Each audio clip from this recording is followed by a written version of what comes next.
AITA for exposing my sister to our parents after finding out she's been lying about needing money for medical expenses. 32F. Can't believe I'm writing this. My family is in shambles right now, and I feel like I'm at the center of it. I've been going back and forth in my mind, wondering if what I did was justified or if I truly went too far. Maybe writing this all out will help me make sense of it. For context, my sister Emma, 29F, has always been the golden child. You know the type. The youngest, the favorite, the one who could do no wrong. Meanwhile, I've been the responsible one, the one who plays by the rules. Growing up, this dynamic wasn't easy to deal with, but I learned to live with it. I focused on building my own life, staying out of her drama, and letting her enjoy her status as the family darling. But this situation is different. It's not just sibling rivalry or petty jealousy. It's about trust, betrayal, and how far someone is willing to go to exploit the people who love them. About a year ago, Emma started telling our parents that she was struggling with medical bills. She called them up crying, saying her insurance wouldn't cover some specialist or that she needed a medication that cost hundreds of dollars a month. Our parents are retired and living on a tight budget, but they're the kind of people who would do anything for their kids. They didn't hesitate to help. At first, I didn't think much of it. I figured she was genuinely going through something and needed support. But over time, her claims started to feel off.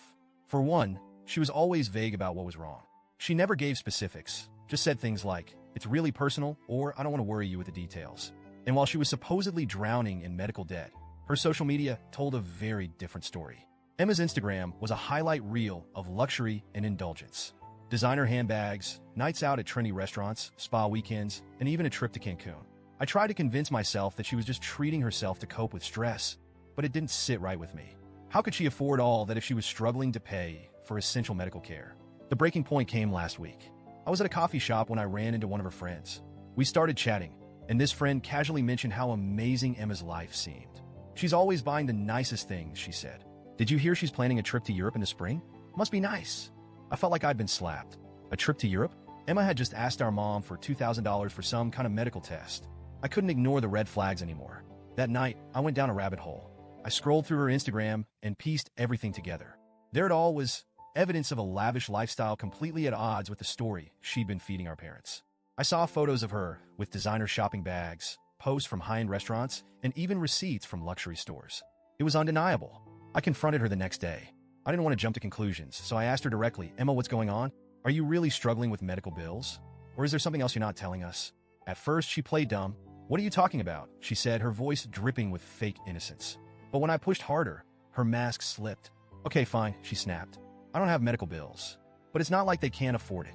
They're retired, sure, but they have money. And honestly, I deserve to live a little. What's the big deal?" I was stunned.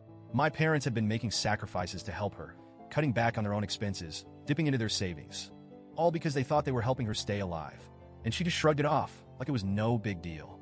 I couldn't let it go. I gathered the evidence, screenshots of her Instagram posts, receipts, and even some of her texts where she'd casually mentioned her shopping sprees. Then I sat my parents down and showed them everything. The look on their faces was heartbreaking. My mom started crying almost immediately, clutching her chest like she'd been physically hit. My dad didn't say much, but the silence was worse. He just sat there staring at the photos, his face pale. Finally, he said, "I thought we were helping her survive." Hearing that broke me. This wasn't just about the money. It was about the trust they'd placed in her, the belief that they were making a difference in her life. And she'd taken advantage of that in the worst way. When Emma found out what I'd done, she was furious. She started blowing up my phone with angry texts and voicemails, calling me a jealous *TCH and accusing me of trying to ruin her life. She even went as far as telling our mutual friends that I was vindictive and out to take her down. A few of those friends reached out to me, saying I should have handled it differently. "Why didn't you just talk to her again?" one of them asked. "Maybe you could have helped her see the error of her ways without involving your parents." But how could I do that? She wasn't going to stop. She didn't feel guilty. She felt entitled. If I hadn't said anything, she would have kept draining our parents dry, possibly until they had nothing left.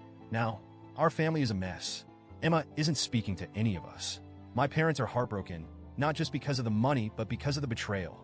They've always been proud of how close-knit our family was, and now it feels like that's been shattered. As for me, I feel torn. On one hand, I know I did the right thing by exposing her lies.